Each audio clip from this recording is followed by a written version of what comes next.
Early morning on our third day of the Norway cruise, we docked at Olden, situated at the southern shore of Innvikfjord. Our sightseeing trip that day was a coach trip to Lake Lovatnet.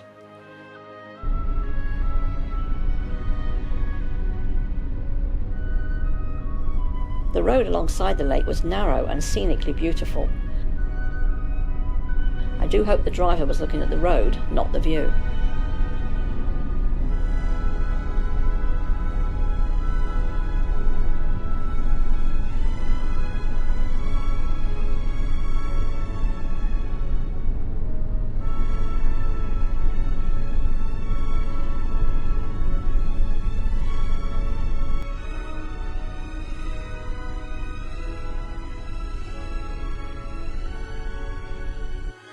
Our first stop was assumed to be a viewpoint, and indeed the view was very worth a photo.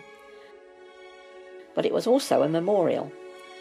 In 1905 and 1936, landslides fell from Mount Ramnefjellet, each generating 3 tsunami.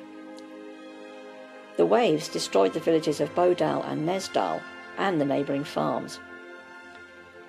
61 people died in 1905 and many livestock. The villages were rebuilt, but in 1936 the second landslide took 71 lives and did even more damage. The survivors decided to go elsewhere and the area is now depopulated. There have been no further landslides since, so far.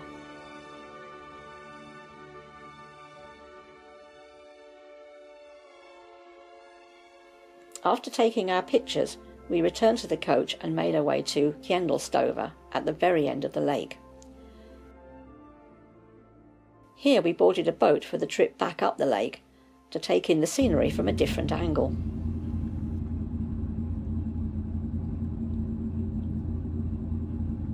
The opaque greenish-blue colour of the lake, and many of Norway's lakes, is caused by the finely grained flour created as glaciers grind against their rock bed.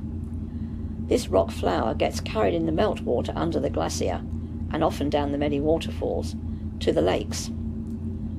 The particles once in the lake reflect sunshine, particularly in the blue-green spectrum, and are at their highest in summer, when glacial melting is at its peak.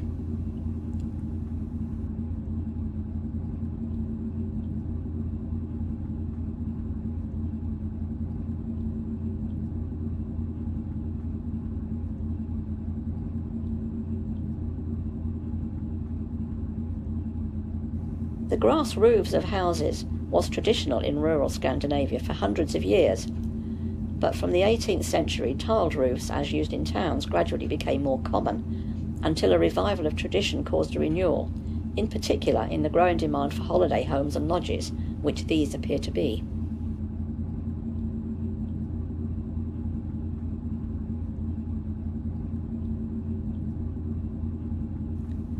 We saw our coach overtaking us on its way back to the pickup point for the second part of our trip.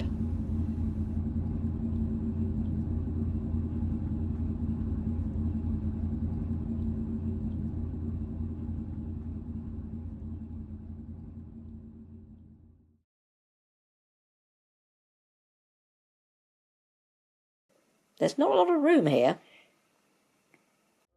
We stopped just outside the tourist town of Loen and walked up the hill to the church, built in 1838. There has, however, been a church on this site since the 13th century. Burial mounds excavated near the village show it has a history going back to Viking times. The main attraction of Loen today is the Skylift. It was built from 2015 and was opened by Queen Sophia of Norway in May 2017. It climbs 3,317 feet and has a gradient of up to 60 degrees, making it one of, if not the, steepest cable cars in the world.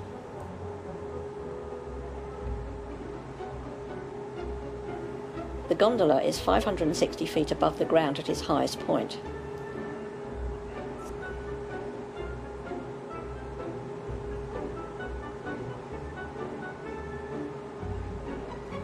As you can see, the views are magnificent, both before and after we go through the clouds. The businesses in Loen have reported an 80% increase in revenues since the Skylift opened. walkway separates the Skylift terminal to the Hoven restaurant, where we enjoyed pie and coffee included in the excursion cost.